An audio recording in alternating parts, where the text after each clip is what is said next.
Nota sobre a lição da antipoesia. 1. Na antipoesia se busca a poesia, não a eloquência. 2. Os antipoemas devem ser lidos na mesma ordem em que foram escritos. 3. Temos que ler com o mesmo prazer os poemas e os antipoemas. 4. A poesia passa, a antipoesia também. 5. O poeta fala a todos nós, sem fazer nenhuma distinção. 6. Nossa curiosidade nos impede muitas vezes de gozar plenamente da antipoesia por tentar entender e discutir aquilo que não se deve. 7. Se quer aproveitar, leia de boa fé e não se alegre jamais em nome do literato. 8. Pergunte com boa vontade e ouça sem contestar a palavra dos poetas. Que não te desagradem as sentenças dos velhos, pois não as proferem por acaso. 9. Saudações a todos.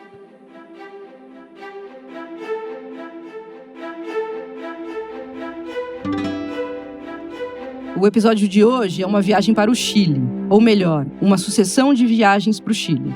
A gente vai te contar a história de uma leitora brasileira e a peregrinação dela para encontrar seu poeta favorito, Nicanor Parra.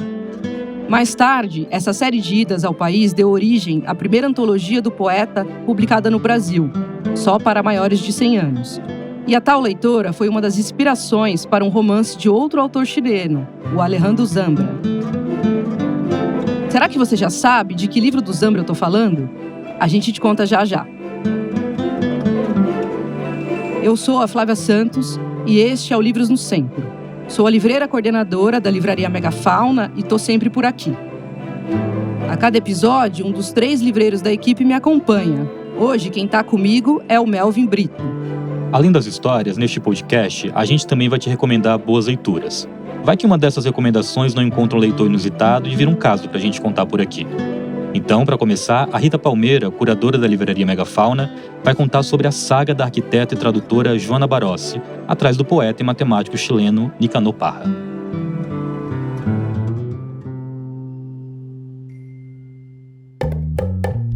Nicanor Parra foi um dos poetas chilenos mais importantes do século XX.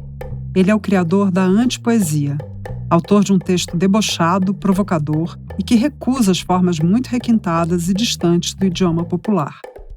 O poema que abriu esse episódio se chama Nota sobre a lição da antipoesia e está na antologia de que falou a Flávia no início. Na vida e na escrita, Parra fez as próprias leis.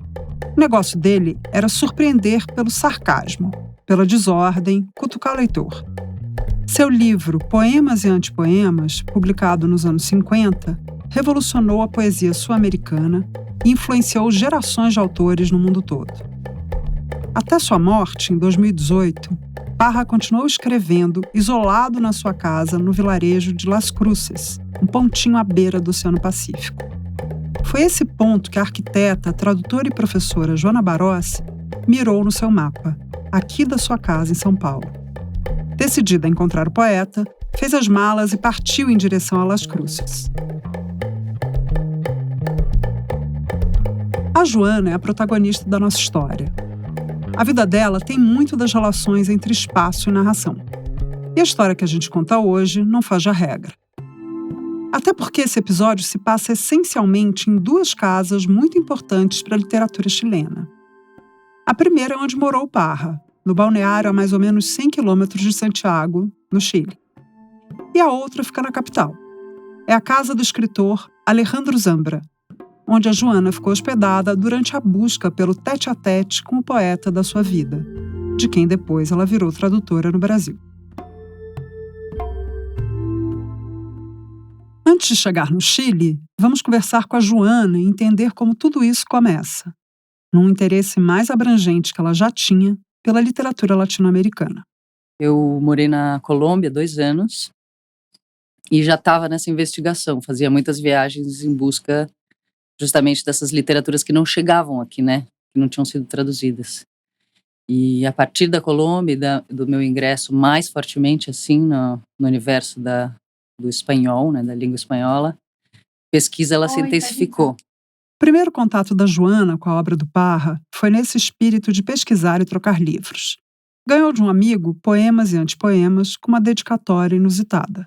Fez um desenho, assim, bem tosco, assim, de quem não sabe desenhar, escrito "Vamos te ensinar a dançar la cueca", que é uma música tradicional lá. Então tinha já esse humor, sabe, até essa incursão meio do humor. Foi essa vez que ele trouxe justamente pra gente ler junto. Isso deve ter sido, sei lá, 2008, 2009. Foi esse livrinho que eu levei pra viagem, e por uma das viagens que eu fui, das primeiras que eu fui pro Chile. A viagem que inaugura essa relação da Joana com o Chile e a poesia chilena foi em 2010. Ela visitou os lugares sobre os quais o Parra falava nos seus poemas e saiu à procura dos livros dele para trazer para casa. Aqui, a gente ainda está falando de um tempo em que ela estava começando a conhecer o trabalho do poeta. E foi ao Chile por coincidência, sem ainda imaginar a dimensão que o país tomaria na vida dela mais para frente, como você vai ouvir já já. Trouxe vários livros, assim, meio misturados. E aqui, com mais calma, fui pesquisar o que já tinha sido traduzido. Eu não conhecia muito, para falar a verdade. Nessa época, o Parra tinha pouco ou quase nada vertido ao português. Era só o volume Nicanor Parra e Vinícius de Moraes, publicado pela Academia Brasileira de Letras e pela Academia Chilena de la Lengua, em 2009. E alguma coisa na figura desse escritor e matemático desordenado e na obra dele já deixava ela fascinada.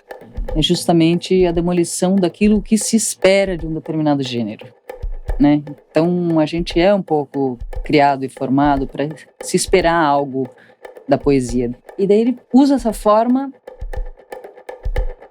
para tratar de outros temas, seja ele o humor, seja ele a escatologia, seja ele simplesmente o fator de surpresa, porque ele constrói uma imagem e depois ele destrói, sabe? Então é a percepção de que o diálogo com a forma ele é fundamental, inclusive para negá-lo. Por causa de um compromisso profissional, a Joana teve que voltar ao Chile em 2012.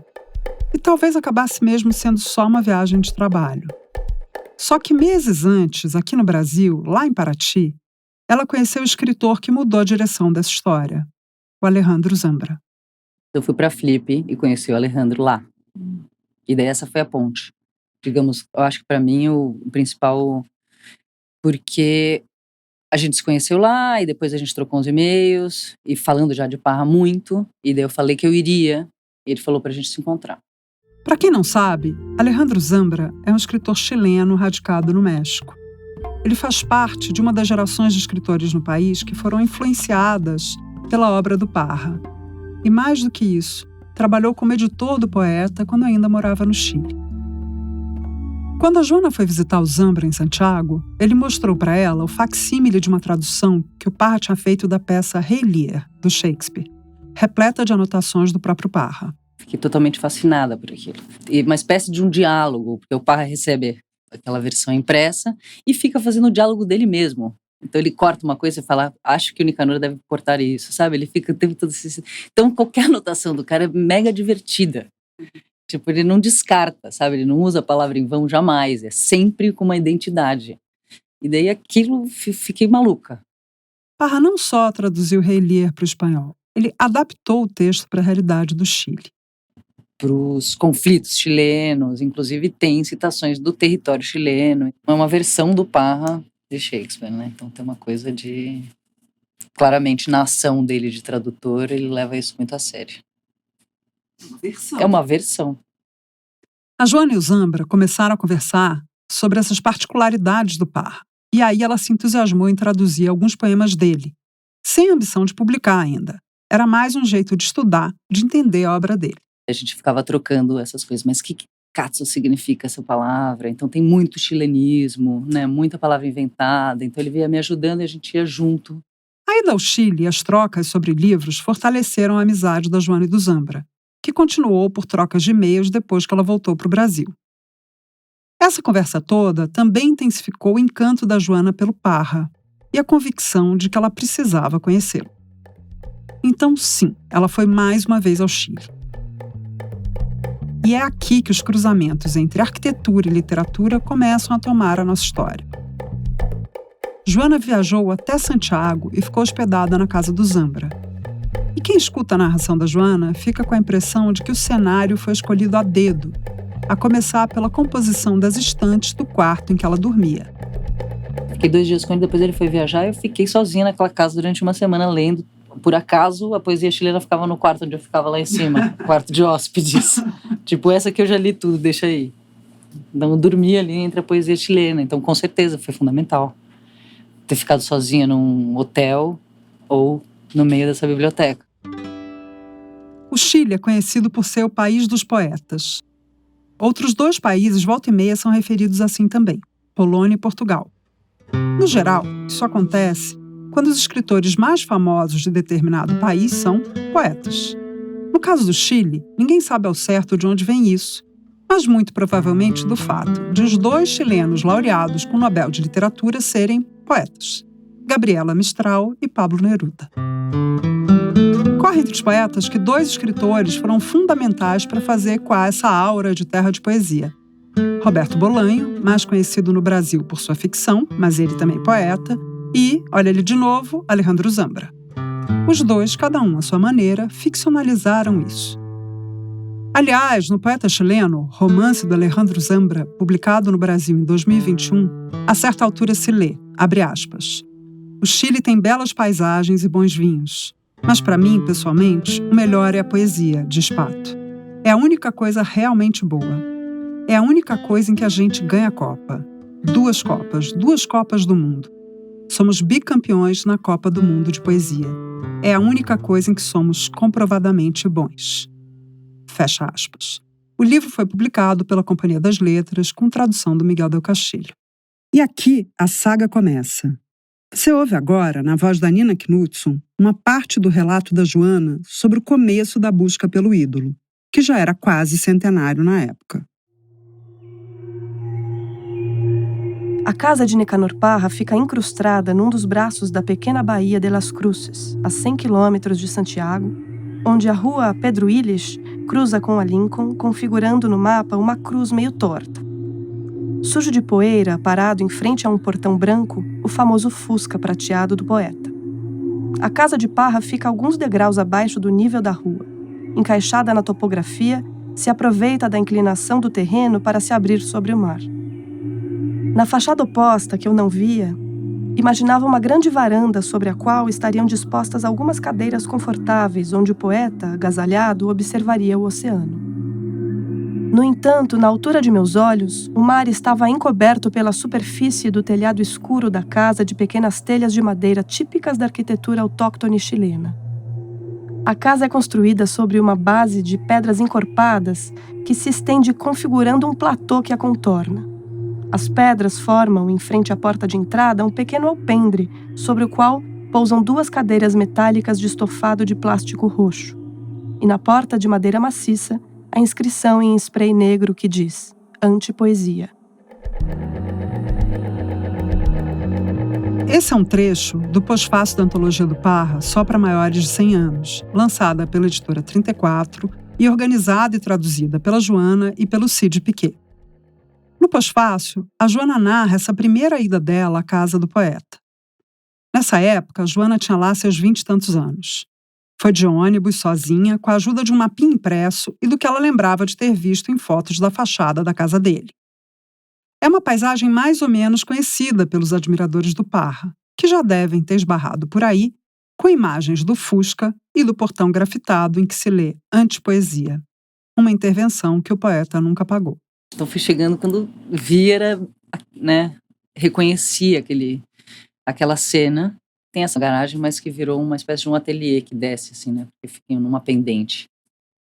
E tem uma janela que dá a volta toda que olha para o mar. Então eu conseguia, pelo vizinho, acessar uma diagonal, assim. E aí o cara tava lá, sentado e batendo um papo, ele tava sozinho. Só que bem essa cena de poeta maluco, descabelado, relendo, né, provavelmente de memória, recitando alguma coisa.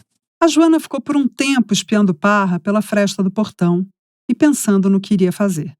Qual seria o próximo passo? E não imaginei que, de fato, eu ia vê-lo, saca? Fiquei só no tipo, bato ou não bato. Tava angustiada. Para Joana, a ideia de bater a porta do Parra para fazer qualquer comentário despropositado era insuportável. Pior do que não bater. Mas a emoção não estava colaborando muito para criar um cenário diferente disso. As palavras fugiam com o nervosismo e o que ela conseguia articular no momento era só um grande vazio. Aí a Joana se viu dividida.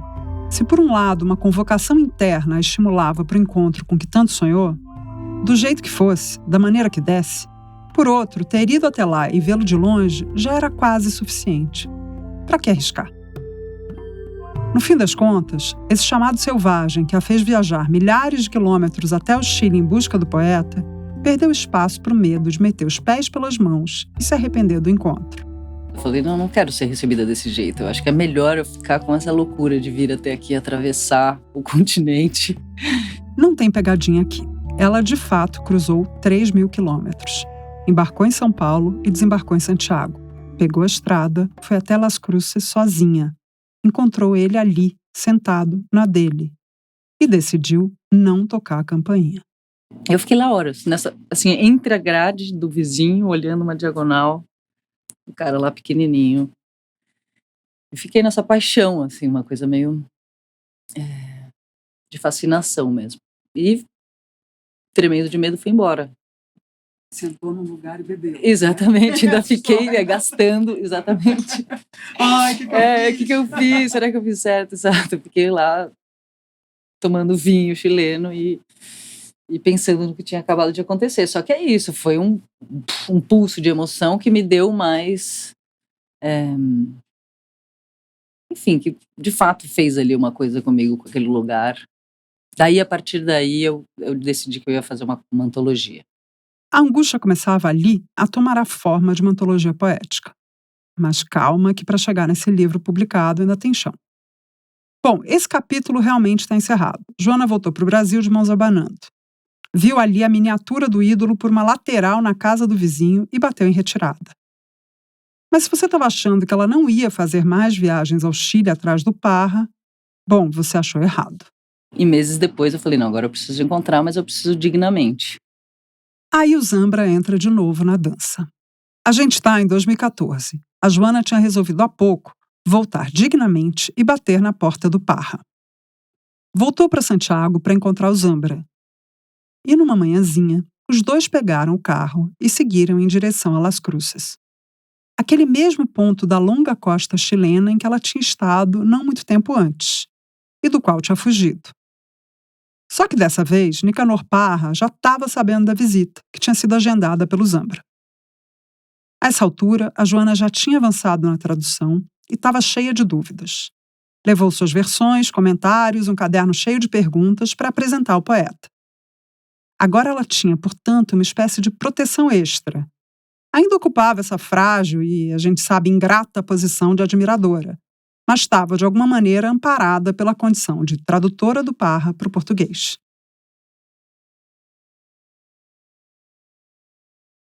Quem abriu a porta foi La Colombina, caçula do poeta, que nos convidou a entrar manifestando um sorriso entre amável e desconfiado.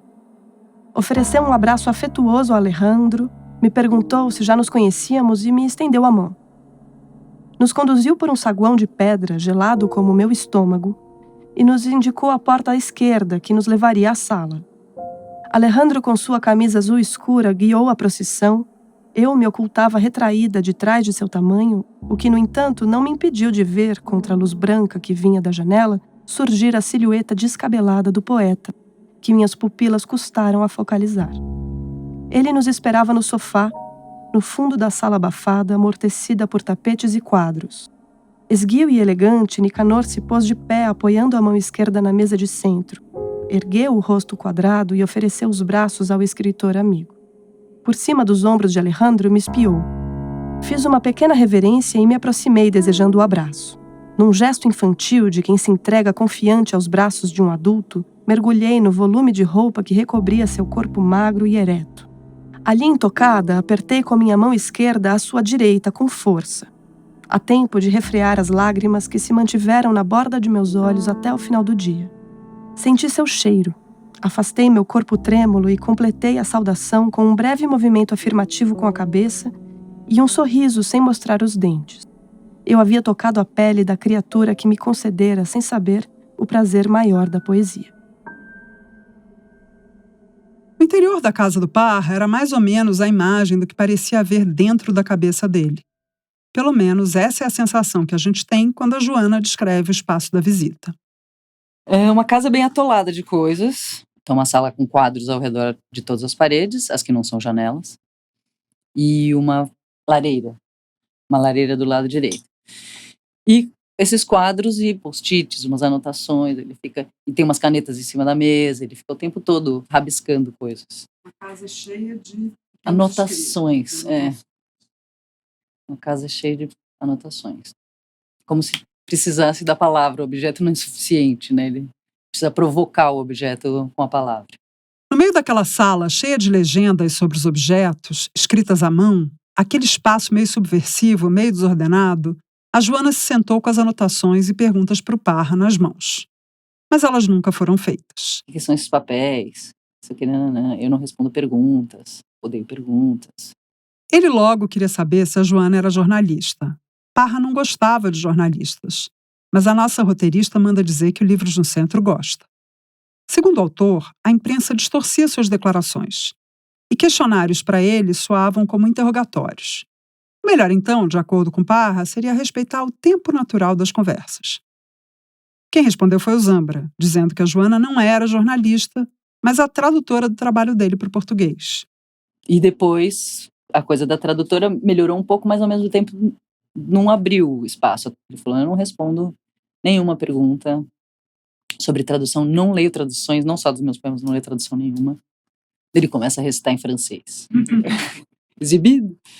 E recitou diversos poemas, ou seja, em inglês, em espanhol, em português. Eu não leio traduções. Daí ele recita um poema em francês. Daí não sei o que, sabe, porque é muito difícil traduzir por causa disso, por causa das cuecas, que é uma organização linguística específica desse tipo de música. Vem cá, põe a cueca lá, Alejandro, não sei o que, põe aquela que eu quero, e põe música. Então fica, cara, é tipo um bombardeio, ele não para. Se quiser ficar só escutando, você vai ficar só escutando.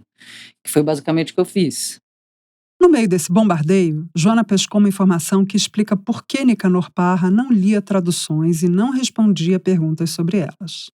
Para o poeta, traduções deveriam ser, abre aspas, expropriações revolucionárias. Como quem diz, o meu trabalho eu já fiz.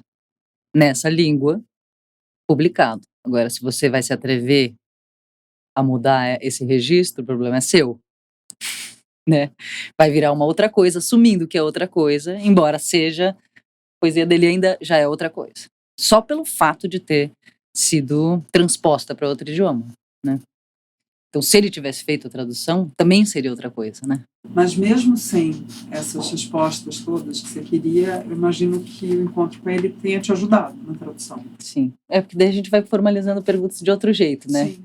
Num comentário ia só jogando uma coisinha, de repente falava de um outro poeta, coisas que vão juntando, no fim das contas faz um caldo, né, que me ajudou tremendamente a traduzir.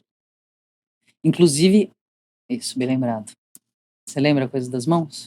Essa coisa das mãos era o jeito do Parra de escandir a fala, marcando o ritmo de cada fala, como se dali ele fosse capaz de reconhecer a prosódia de quem falava.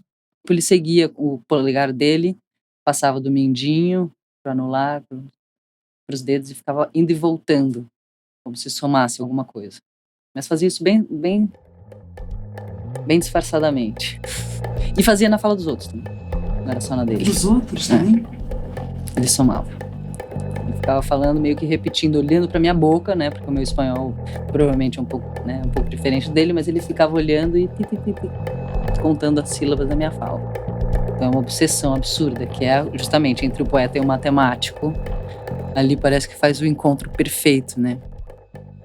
A certa altura, Zambra, Adam Mendes, o editor que acompanhava a conversa, e Colombina, filha de Nicanor Parra, saíram para comprar comida. Parra e Joana ficaram sozinhos na sala.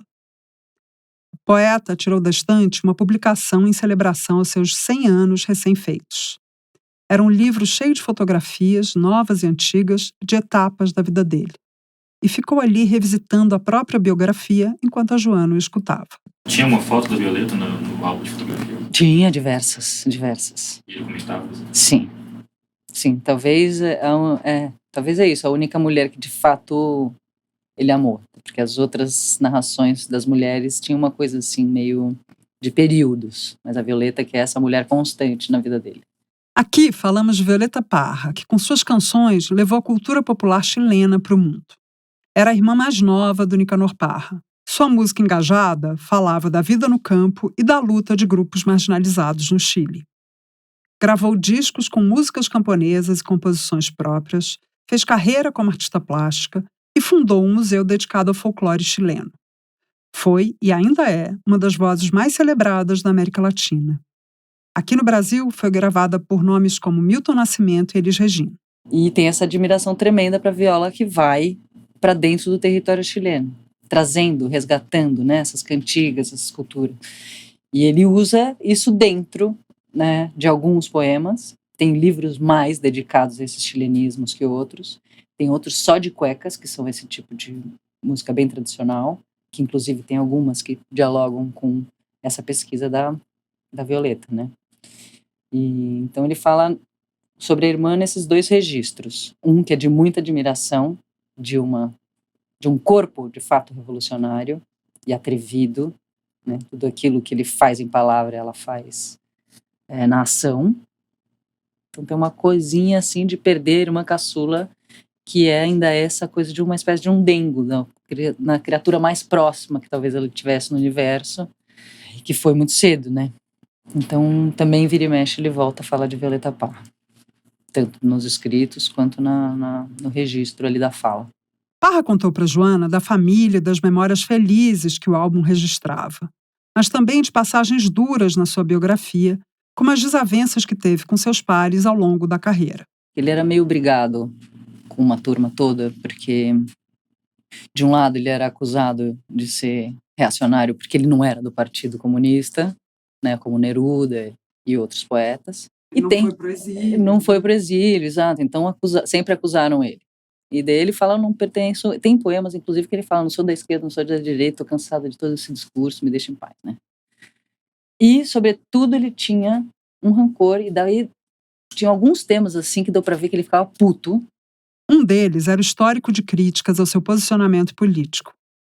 Tem um episódio polêmico na história do Parra que arranhou a imagem dele no Chile.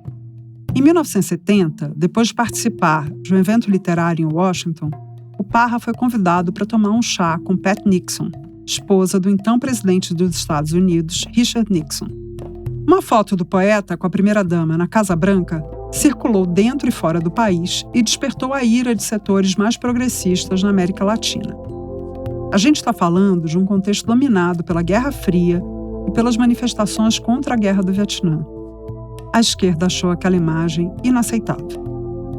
O poeta também foi acusado de conivência com a ditadura chilena.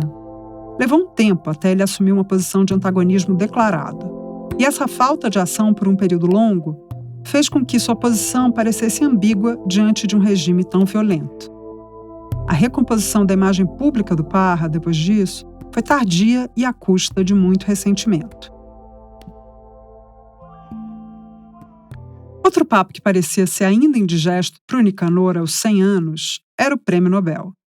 Na verdade, a falta dele. Então ele fala meio esnobando, mas dá pra ver que ele volta nesse tema diversas vezes. Por diferentes aspectos, assim, quando, né, então, enfim, Neruda tem, então é esse meio é o anti-ele, assim, né, que ele fica o tempo todo em disputa, porque é o cara mais vendido, mais traduzido, ganhou o Nobel, era super de esquerda, ou assumidamente de esquerda. Não é que ele tinha um problema com eles, porque eles eram amigos, mas sabe-se que várias vezes houve alguns problemas, assim, que eles se afastam e voltam a se encontrar ao longo da história. Parra parecia se ressentir com a celebração do Neruda e fazer comentários irônicos sobre o poeta. Neruda teve prestígio internacional e era uma voz que ecoava e seguiu ecoando dentro da esquerda. Neruda morreu há 50 anos, poucos dias depois do golpe de Estado e da morte de Salvador Allende, 2 anos depois de ter recebido o Prêmio Nobel de Literatura. Dá para imaginar a comoção e como as coisas se misturavam. Neruda, Allende, a luta contra o autoritarismo. Em períodos autoritários, exigem-se de intelectuais e artistas posições políticas bem marcadas. E Nicanor Parra ficou muitas vezes no meio do caminho. Ou melhor, se afastou desse debate. Com isso, se afastou cada vez mais do campo progressista. Mas isso está longe, bem longe de dizer que seu trabalho passava pano para a direita autoritária chilena.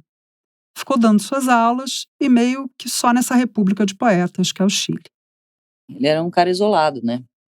Ao contrário do que o Zambra conta aí desses movimentos de poetas que se ajudam, não sei o quê, ele era uma pessoa isolada. Acho que também porque estava na faculdade de matemática, ele era uma figura particular mesmo. Também toda essa negação, né? A antipoesia também sai um pouco disso, desse lugar de deslocamento. Acho que tem a ver com uma chave de leitura, com certeza. Quando a gente fala de uma postura ambígua, não é uma postura ambígua, é uma postura ante tudo, tudo que é estabelecido, né? Então uma demolição das coisas, e inclusive da linguagem e da palavra, por meio dela, mas também dela, né? Então não tem idealização de nada, né? Parece que a coisa sempre precisa ser revirada e olhada por vários ângulos. E às vezes aparecem esses vários ângulos num poema apenas. Tem esse que chama Autorretrato. Considerem, rapazes, esta língua roída pelo câncer. Sou professor de um colégio obscuro e perdi a voz de tanto dar aulas. Depois de tudo ou nada, faço 40 horas semanais. Que tal minha cara esbofeteada? Verdade que dá pena só de olhar. O que acham deste nariz apodrecido pela cal de um giz tão degradante? Em matéria de olhos, a 3 metros não reconheço minha própria mãe. O que aconteceu? Nada. Acabei com eles de tanto dar aulas. A luz ruim, o sol, a venenosa lua miserável. E tudo isso para quê? Para ganhar um pão imperdoável, duro como a cara do burguês, com sabor e cheiro de sangue. Para que nascemos como homens se nos dão uma morte de animais? Às vezes, pelo excesso de trabalho, vejo formas estranhas pelo ar. Ouço corridas insanas, risadas e conversas criminais. Vejam só estas mãos, estas bochechas brancas de cadáver, estes poucos cabelos que me restam e estas negras rugas infernais. No entanto, eu fui assim como vocês, jovem, cheio de belos ideais. Sonhei que fundia o cobre e limava as faces do diamante.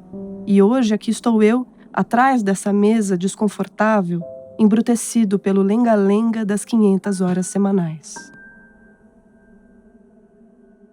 Então é isso, ele dá porrada no burguês, ele dá porrada na academia, ele dá porrada na esquerda, na direita ele nem fala porque não merece.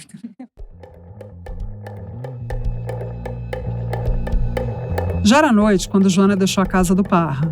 Foram quase 8 horas ouvindo o poeta falar. Antes de sair, ela olhou para a antologia que tinha levado na visita, na esperança de que em algum momento sentisse segurança para pedir para ele assinar.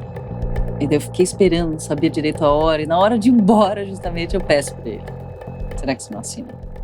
E daí ele olha pro lado e fala, quem sabe da próxima vez. Não assina, filho da puta. A Joana ficou ainda mais uns dias no país, pesquisando no restante dos livros do Parra que encontrou por lá, aproveitando a paisagem chilena para fazer novas traduções para a antologia. O poeta morreu em 2018. Não alcançou o tempo de ver publicado o livro no Brasil, que ficou pronto alguns meses depois da sua morte. Se ele se interessaria em folhear mais essa expropriação revolucionária, bom, isso será sempre um mistério. Assim como fica a dúvida de se num outro encontro a Joana teria tido chances de receber um autógrafo do antipoeta. A experiência inspirou outro tipo de assinatura, no entanto. Quando a gente estava fazendo a pré-entrevista com a Joana para esse episódio, eu e o Melvin percebemos que a história dela lembrava muito a de uma personagem do poeta chileno, do Alejandro Zambra. Se você já leu o livro, deve se lembrar da Pru, a jornalista estrangeira que viaja para o Chile, se encanta por esse circuito dos poetas e pela poesia do país e faz uma visita ao Parra. Depois, a gente descobriu que, de fato, essa semelhança de enredos não era mera coincidência. Escuta, por exemplo, este trecho do poeta chileno, em tradução do Miguel del Castillo e publicado pela Companhia das Letras. Em frente à praia Chica de las Cruces, que está lotada, Pancho, o amigo da filha de Nicanor Parra, que é amigo de Rocoto, espera por eles. Pancho mora em Santiago, mas está em Las Cruces para passar o verão. Entra no carro e indica o caminho até a casa de Parra, onde são recebidos por Osita, a babá enfermeira assistente de Nicanor, uma mulher pequena, de sorriso ocasional e uma atitude de permanente desconfiança. Pâncio se apresenta, diz que já esteve muitas vezes com Nicanor. Rosita diz que não se lembra. Enquanto dura o cabo de guerra, Pru pensa que a casa é pequena. Depois de ouvir tantas fofocas sobre Parra e sobre os poetas chilenos, imaginava que o poeta morasse numa mansão e que o balneário de Las Cruces fosse mais exclusivo que Malibu. Nisso chega providencialmente Colombina, a filha mais nova do poeta, que cumprimenta Pâncio com um abraço e diz para esperarem uns minutos. Achei que você tinha marcado a entrevista, diz Pru para Rocoto, que encolhe os ombros. É sempre assim, responde Pâncio. Não se preocupe, mas lembre que não é uma entrevista, você não pode gravar. Pouco depois aparece o próprio Nicanor. Caminha lentamente, mas com firmeza. Em alguns momentos parece que vai perder o equilíbrio, mas trata-se de sua maneira de caminhar. A quem vocês procuram? Pergunta Nicanor. Nicanor Parra, responde Pâncio, entrando na onda, e Pru não entende nada. Ah, o seu Nicanor está dormindo, ele passa o dia todo dormindo, diz Nicanor. É que a gente queria acordá-lo, diz Pâncio. É que ele já tem 99 anos, hã? Se você tivesse 99 anos, com certeza passaria o dia todo dormindo, não? Acorde logo o seu Nicanor, queremos conversar, diz Pâncio. Se você está mandando, então tudo bem. Nicanor abre a porta cerimoniosamente, dá um abraço em Pâncio, cumprimenta Rocoto e Pru com um ligeiro movimento de mãos e um sorriso meio cordial e meio distante. Acompanha-os até o terraço e desaparece por 20 minutos. Volta com um jornal aberto. Por isso você me parecia conhecida, diz Nicanor apontando para uma foto de Britney Spears no jornal. Você é aquela que deu um beijo na Madonna? Eu também teria dado um beijo na Madonna. A Madonna é coisa séria, hã? Obrigada, Nicanor, diz Pru, mas não sou a Britney Spears, lamento decepcioná-lo. Mas você não é jornalista, certo? Responde Nicanor. Claro que não, diz Pru brincalhona, odeio jornalistas. Eu não os odeio, diz Nicanor, e em seguida acrescenta como que soletrando, eu os invejo. E por que os inveja? Porque é o trabalho ideal. Eles perguntam, só isso. E ninguém pergunta nada de volta. Eu gostaria de fazer isso, perguntar. Eu quero perguntar. E que ninguém me pergunte nada. Todas as perguntas são agressivas. As pessoas tinham que conversar e pronto. Mas os jornalistas perguntam porque esse é seu trabalho. O melhor trabalho do mundo. Colombina se senta perto do pai e Rosita também chega com umas taças de vinho tinto. Ela é a verdadeira antipoeta, diz Nicanor apontando para Rosita. Eu copio tudo dela. Achei divertido, né? É óbvio, é sempre uma mistura. Pego fragmentos dos nossos diálogos em vários lugares. É muito divertido. Só que eu não sopro, obviamente, né? Sou um pouco essa exemplar da estrangeira que vai para essa ilha de poetas e mistério da poesia dentro do Chile, né? Então faz um pouco essa personagem tipo fundamental, né? Essa pesquisadora um pouco desnorteada. Ela não sabe muito bem o que ela está fazendo lá. Ele me mandou o livro quando saiu lá primeiro.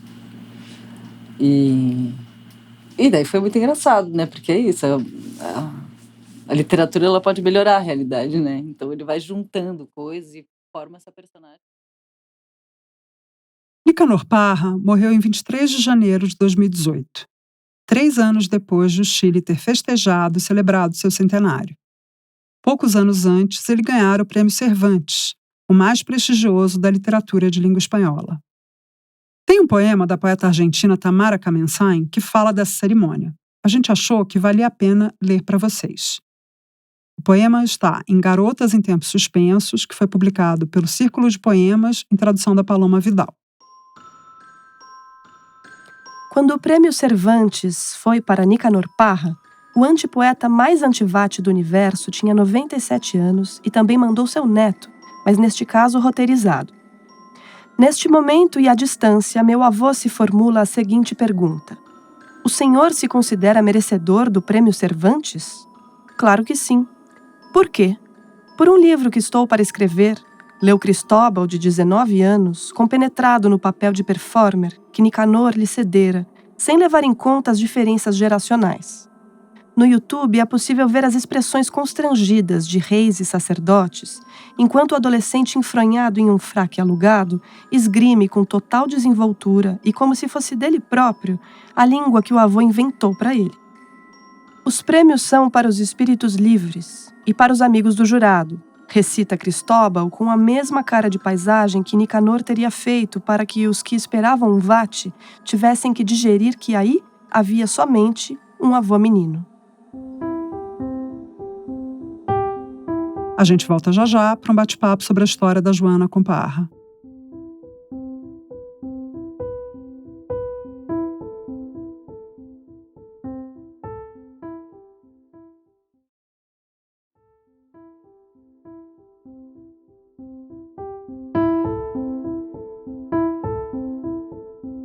Bom, queria fazer um registro inicial que a gente está gravando muito perto da efeméride dos 50 anos do golpe no Chile. E isso não é qualquer coisa, né? Quando a gente fala dessa república de poetas e desse país que teve uma ditadura tão sangrenta.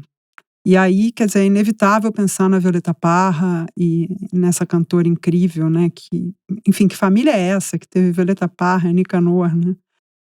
Mas eu queria começar, enfim, isso era só um registro, queria começar falando que quando eu li o poeta chileno, eu me arrepiei muito com a narrativa dessa visita da Pru ao Parra, né? Pru ao Parra.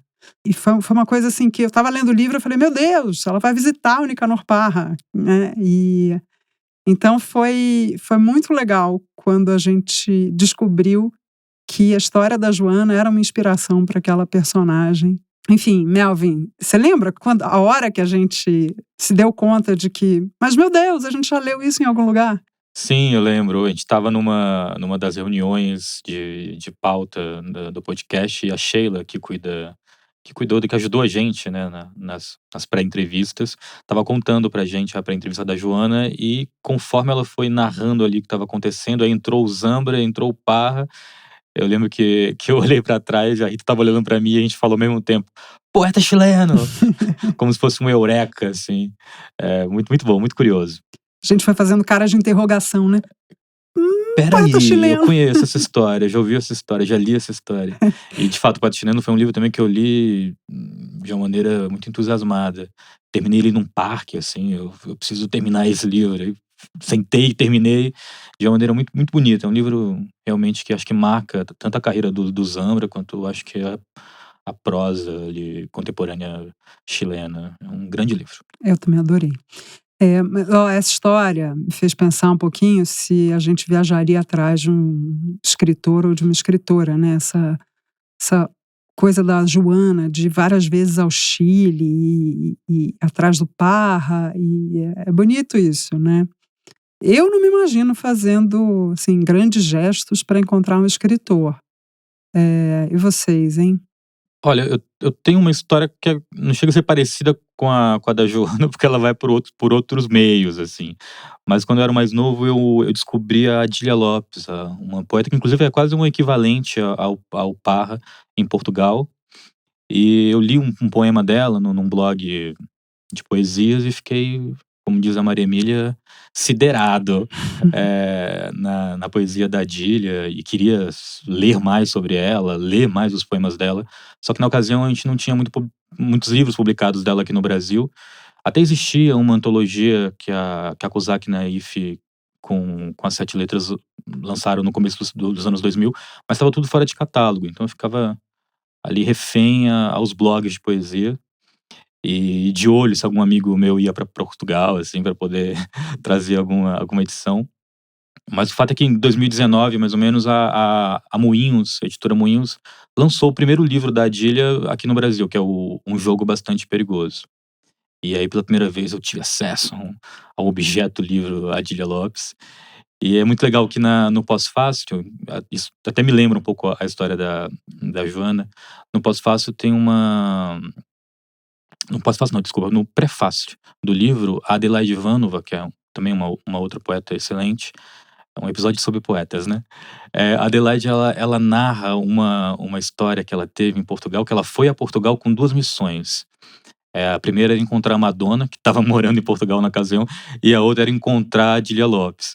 Então, na primeira semana que ela estava em Lisboa, ela ficou em frente ao castelo da Madonna, tentando encontrá-la, tentando vê-la, mas ela errou o time e a Madonna estava em Los Angeles lançando um filme, algo do tipo, e ela narra de uma maneira muito espirituosa, assim, um dia que a polícia chega na rua, fecha toda a rua e aquela hora ela fala, a Madonna vai chegar, vou conseguir vê-la, mas chega um carro de uma desentupidora de esgoto e aí ela desiste de encontrar a Madonna e vai pra frente do prédio da Adília, que ela conseguiu o endereço com um amigo, é quase um segredo de estado onde a Adília mora, e ficou ali paradinha tentando entender com quem que a Adília falava, onde a Adília ia e vê-la, né? Mas ela não consegue encontrar a Adília, não é um bom desfecho como o da Joana, que encontra. Mas é uma história que eu achei super, super engraçada, curiosa. Existe um culto em torno da Adília, assim, tão equivalente ao que existe ao Parra. E na época viralizou também nas redes umas fotos do Godard captadas pelo carro do Google Street. Que é genial, né? O cara que pensou a imagem do século XX, de repente, é fotografado pelo carro do Google Street. E eu entrei numa obsessão de talvez encontrar a Adília Lopes em Arroios, que é o bairro lá de Lisboa, pelo carro do Google Street. Então eu ficava andando, quando não tinha nada pra fazer, eu ficava andando pelas ruas de Arroios pra ver se eu encontrava algum frame da Adília por lá. Na época, eu até escrevi um textinho procurando a Adília Lopes pelo carro do Google Street, influenciado pelo Godard, mas eu perdi esse texto, nem sei onde tá. Mas acho que se um dia eu for a Lisboa, talvez eu me preste a procurá-la, assim. Não sei se eu falaria com ela, acho que eu ficaria ali olhando a espreita, igual a Joana ficou com o Parra na primeira visita. E ela é essa figura reclusa também, né? Super. A Adília. Ela é uma poeta que escreve muito, ela nunca deixou de escrever, mas ela não vai em lançamento, ela não dá entrevistas. O negócio dela é escrever e ficar em casa cuidando dos gatos. Lembrei agora, Melvin, daquele dia que eu te mandei o story de um conhecido. Eu vi no Instagram uma foto e eu falei, acho que é a Adília Lopes, de costas. De uma senhora carregando umas sacolas de supermercado, e a legenda desse story era minha vizinha é uma poeta ou alguma coisa assim, e eu falei, acho que é a Adília, e mandei pro Melvin e falei, Melvin, agora a gente já tem como descobrir o endereço exato, vou descobrir para você.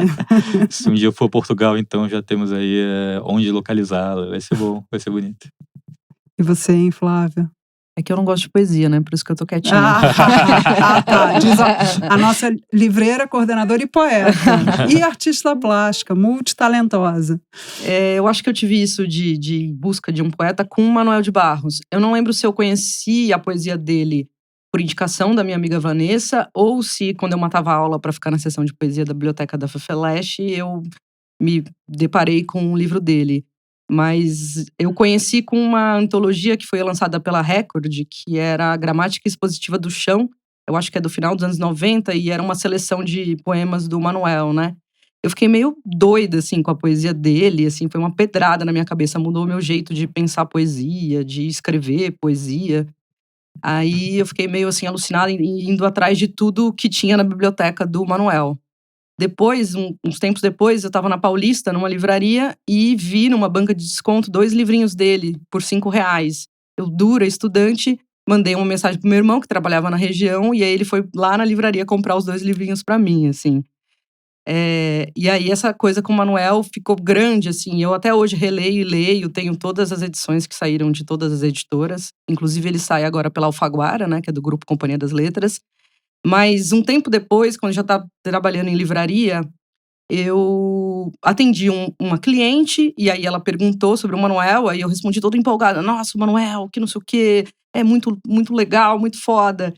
E aí, no final do atendimento, ela se identificou, eu não lembro se ela era prima ou irmã dele, só que, pela minha empolgação, ela me deu o endereço dele, e eu escrevi uma cartinha e enviei para ele a cartinha, assim, foi o meu Em Busca de Manuel de Barros. E ele respondeu? Eu não sei se respondeu, se a Como carta assim? chegou, porque aconteceram 2 coisas, né? Perto disso ele faleceu e eu mudei de endereço também, então não deu muito pra saber e tal. Imagina ter uma carta perdida do Manuel de Barros, a Flávia, Em algum lugar de São Paulo. E o Manuel é esse antipoeta também, né? Porque é um cara que foi viver recluso na casa dele. Então eu acho que a Dília, o Parra e o Manuel tem essa coisa de ser o antipoeta. A pessoa que vive para escrever poesia, não necessariamente para viver ser um poeta e ser celebrado e tal. Ô Flávia, mas o que você falava na cartinha pra ele? Você lembra? Não lembro, eu acho que Eu te amo. Eu te amo, Manuel. Mentira. Você mandava os versos seus, Eu assim? acho que eu escrevi alguma coisa sobre como a poesia dele tinha me influenciado e mandei um poema que eu escrevi em homenagem a ele.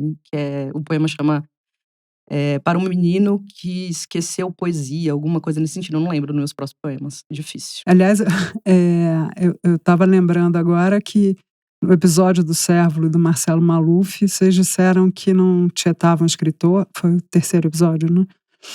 Mas estão aí contando cena de tietagem explícita, né? E lembrei também que, aliás, eu testemunhei lá na Megafauna, dia desses, no dia que teve o lançamento do livro da Ana Martins Marques, no nosso evento mensal, Poesia no Centro. E vocês estavam lá tietando a Ana Martins Marques. Tô entendendo que vocês só tietam poeta, né? Vocês são uns chileninhos, é isso? A gente não pode nem dizer que é fake news, porque tinha muita gente, né? Muitas testemunhas. Muitas testemunhas, muitas mesmo. Mas sabe que na ocasião eu tava na fila, eu encontrei a Rita Matar, que é uma das editoras da Fósforo, e eu falei pra ela, Rita, a gente tá sendo flagrado aqui, né? A gente comenta no podcast que a gente não pede autógrafo pra escritor, e a Rita olhou pra mim e falou assim, Melvin, vocês não pedem autógrafo pra escritor e pessoas normais, mas pra deuses vocês pedem, né? E aí a minha justificativa aqui de por que a gente tava na fila da Ana Martins Marques, inclusive a Ana que ficou 3 horas autografando de uma maneira muito, muito solícita e linda, assim. Ela foi uma querida, atendeu todo mundo, assim. E a dedicatória era sobre a conversa que a gente tinha ali, aquele tete a tete. Então, você falava alguma coisa, ela já botava na dedicatória. Melvin, a sua dedicatória foi diferente, não foi? A minha é diferente, acho que ela já tava um pouco cansada, que ela, em vez de colocar São Paulo, ela colocou BH. E eu amei, porque agora eu posso mentir pra todo mundo que eu estive em BH e encontrei a Ana Martins Marques, sabe? E o meu livro vale mais. Inclusive, eu queria reivindicar aqui Minas como o país dos poetas também. Como é que é? Polônia, Portugal, Chile e Minas Gerais. Minas Gerais, exatamente. Acho justo. Mas sabe que tem um outro livro da Marília Garcia, chamado Engano Geográfico, que foi lançado pela Sete Letras, que agora inclusive tem uma reedição chamada Dois Poemas Franceses, que junta 2 poemas longos no mesmo livro, que ela narra num único poema uma viagem que ela fez para os Pirineus, na França, para encontrar o Emmanuel Rouquat, que é um poeta que ela também traduziu, que ela super, super admira.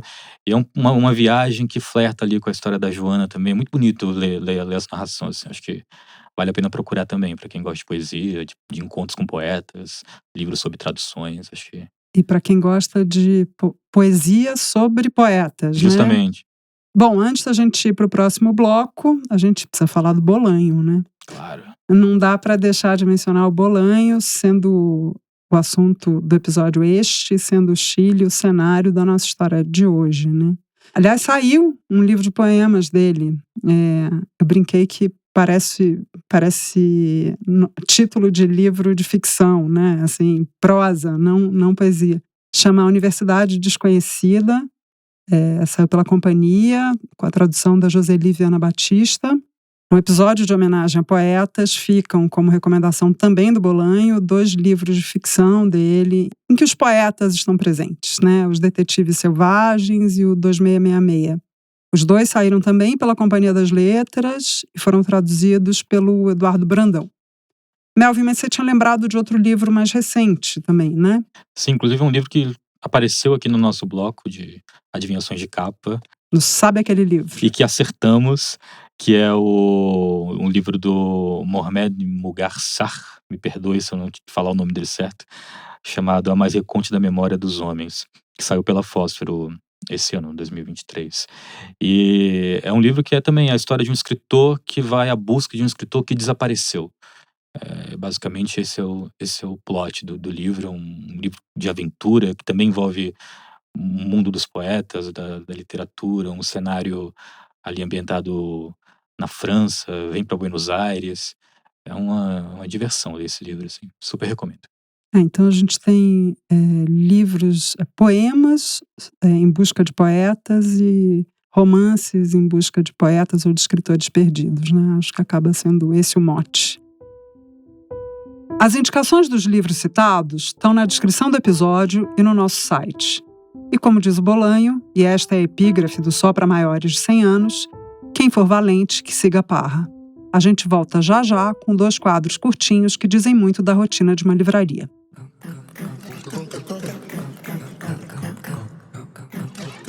Quem já trabalhou como livreiro sabe que uma das atribuições do cargo é decifrar enigmas. Então, para treinar essa habilidade de adivinhação, a gente criou o quadro Sabe Aquele Livro. Funciona assim: você manda um áudio descrevendo a obra que está procurando e a gente desvenda o mistério aqui no podcast, de improviso. Estão prontos? Melvin, Flávia, bora? Yeah! Nasci pronta. O primeiro áudio é da Laura de Campinas. Gente, sabe aquele livro? Tem um título grande, assim, é de uma escritora bem famosa brasileira. A capa, ela é bem abstrata. Ela tem umas figuras geométricas, assim, ela tem um retângulo, tem uma bola. Algum livro da Clarice, não é? E eu lembro que as cores eram rosa, verde, cinza, laranja. Perto do Coração e aí tem Selvagem? O nome da autora grande e abaixo o título do livro. Ele não é muito grosso, não. Ele tem, tipo, umas 200 páginas, assim. Eu acho que é algum da Clarice, mas aí as capas abstratas ficam difíceis de adivinhar qual que é o título. É da Clarice? É da Clarice. Então já deixa aqui adiantado um ponto pra mim. Meio ponto, né? Vamos ver se é completo o ponto. A Felicidade Clandestina? Não. Aí começa a falar todos os títulos, né? Laço de Família. Paixão segundo GH? Acertou. Aê. Eu vou dizer que fica meio a meio aqui. Mas eu tá? tinha falado Perto do Coração Selvagem antes. E é Clarice. Eu errei, mas era Clarice. Não, mas ele tinha falado antes da Clarice. Tá. Vamos brigar, não. Então, o livro é A Paixão Segundo GH, da Clarice Lispector. Essa é a edição comemorativa publicada pela Rocco. E aí? Agora vocês lembraram, né? Muitas capas Clarice tem. Não, tudo bem. Olha, um Caetano Veloso do nada, muitas capas Clarice tem. Muitas... Esse é do Arthur, de São Paulo. Oi, tudo bem? Eu queria um livro que é um livro meio fininho e que tem uma moça fumando um cigarro na capa. É só isso que eu me lembro. É a Zimbosca, algum livro dela. Não. É o da André Del Fuego, Ah. a pediatra. Aê, muito bem. É que eu tô no episódio dos poetas, então eu pensei na Zimbosca. Eu pensei nesse e depois pensei em alguns outros. Tem aquele o Cramp também, que é um... Ah, verdade. É o cigarrinho, né? né? Cigarrinho. Bom, o livro é A Pediatra, da André Del Fuego. Foi publicado pela Companhia das Letras. Próximo áudio é da Ana, do Rio de Janeiro. Oi, você tem um apartamento em Marte? É em Marte? É um apartamento, um planeta. Urano. Que é meio a capa meio verde. Que é um filósofo, que é uma filósofa da Espanha, um filósofo que era casado com aquela mulher do King Kong. Muito bom. Bom, esse vocês têm que acertar, então pelo menos o nome, porque esse era muito fácil. O nome do autor. Paul Preciado. O livro é Um Apartamento em Urano, do Paul Preciado, publicado pela Zahar, com tradução da Eliana Aguiar. Para participar do quadro Sabe Aquele Livro, é só mandar seu áudio para o WhatsApp 11 910 15 0229. Conta pra gente também se você estiver conseguindo adivinhar as charadas que passam por aqui.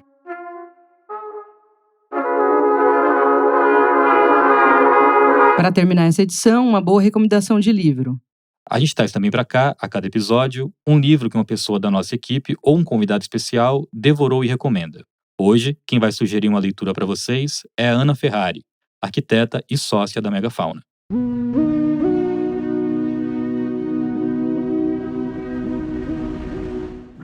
O livro que eu queria indicar chama Um País Terrível, um romance sobre a Rússia, de Keith Gessen, com tradução de Bernardo Asenberg e Maria Cecília Brandi, editado pela editora Todavia. Eu indico esse livro porque ele conta a história do Andrei, um cara que nasceu na Rússia e foi criado em Nova York, mas que volta para a Rússia em 2008 para cuidar de uma avó doente. E ele volta para um país muito diferente do que ele tinha na memória, né? Ele tinha todo um imaginário em relação ao que era a Rússia, o que era a União Soviética. E aí o livro vai se passando a vida dele com a avó, essa tentativa dele de adaptação, né, nessa nova Moscou, uma Moscou capitalista em que ele convive com uma senhora que viveu na União Soviética a vida toda e que tenta manter a vida que ela tinha. Então ela vai nos mercados que ela sempre foi, ela atravessa a cidade para comprar o peixe num lugar e as verduras em outro, e ele vai se envolvendo com essa cidade, né, com essa nova vida capitalista que tem, né, na Rússia agora, em Moscou, e com todas as contradições, né, com todas as dificuldades, e é super bonito, porque é um livro muito intimista, muito, muito amoroso, da vida do Andrei e da sua relação com a sua avó.